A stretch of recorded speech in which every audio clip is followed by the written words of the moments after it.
Hi, I'm Ken Collins with Results for You. Thank you for joining me today. I really appreciate your time. I know it's valuable nowadays, but I want to talk to you about a subject that I get a fair amount of questions on here lately, and that is what is coaching?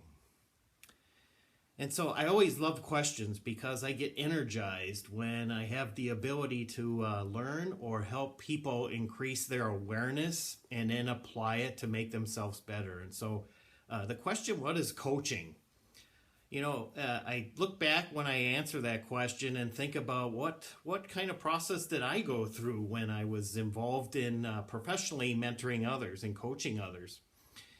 And for many, many years, I thought that I was doing a good job of coaching employees when now that I am professionally credentialed as a coaching professional, I've realized and had a paradigm shift that all those years I was really mentoring people who worked for me, not necessarily coaching.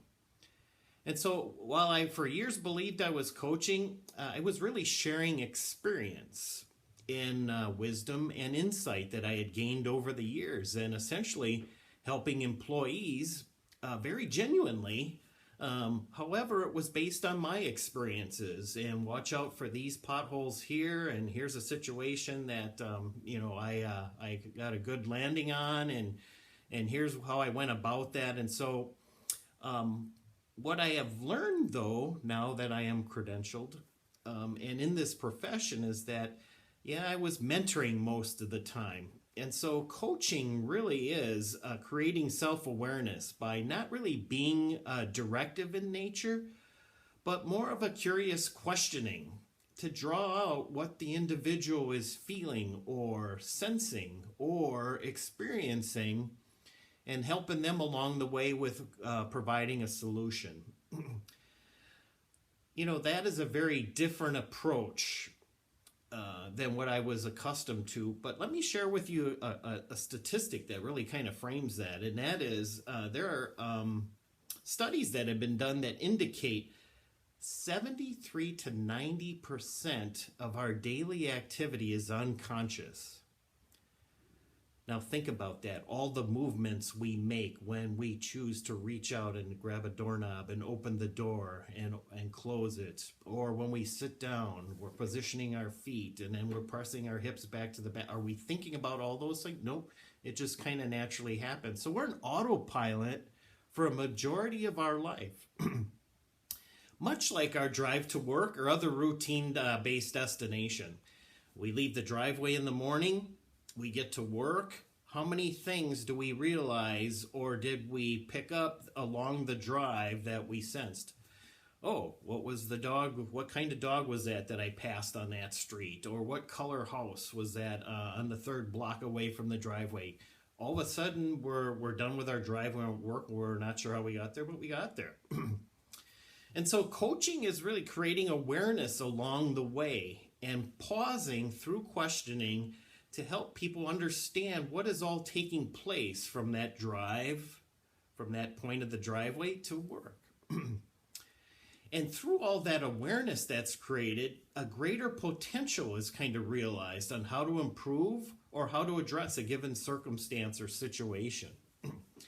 And so it's a very unique process, a very patient process of being the fresh pair of eyes for another person or business.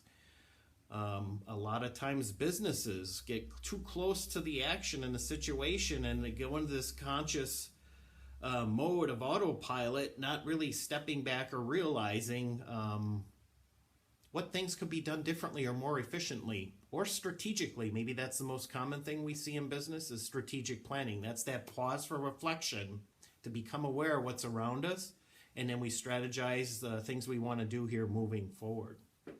I was also at a local club this week, and I found it very interesting that locally we've all maybe have been a part of golf lessons. I'm a golfer myself, but not very good. I always tell people I get my money's worth when I golf, and so a lot of shots taken.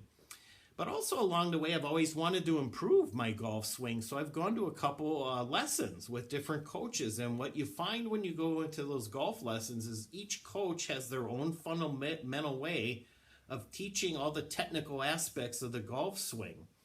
And so you're constantly, as a golfer, in this thinking mode and not just acting it out and doing. And now you overthink, and it's very cumbersome to kind of change the swings. Well, I was told earlier this week that golf professionals now are moving to more of this coaching and non-athletic approach to things. And that is, they're changing their approach to how they go about things. So they want you to play with your natural swing. They then help you become aware of what your natural swing is and then move to working with you on how to be consistent with that swing. And so I also find that interesting as well. And so you can kind of see through athletics and personal coaching and business coaching, this is more about creating awareness and then you selecting the best way to go about making the improvements. So what are the key points when it comes to coaching? One, it's your agenda. It's on your terms. Then you're empowered. And when you're empowered, you take ownership. And so that greater degree of ownership really is where this improvement phase comes into play.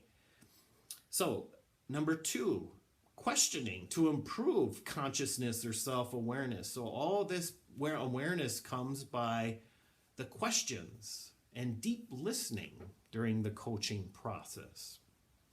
And then lastly, and the key ingredient to moving into action, life is action, you've got to be intentional with the new awareness to maximize the impact of the coaching. And so there's a quick summary of my experiences with coaching, what it is in answering your question, how it might relate now to athletics and becoming more prevalent within our society. And hope that you enjoyed the few minutes we had together to learn about those things. What I'd like you to do is be sure that you provide feedback or ask additional questions by going to my website, www.results4youllc.com. And on my contact page, you'll find a way to reach out to me. I enjoyed our conversation here today. Hope that you learned a little bit along the way, and want to leave you with the fact that, hey, I'm here to help. Reach out. Don't be shy. Thank you.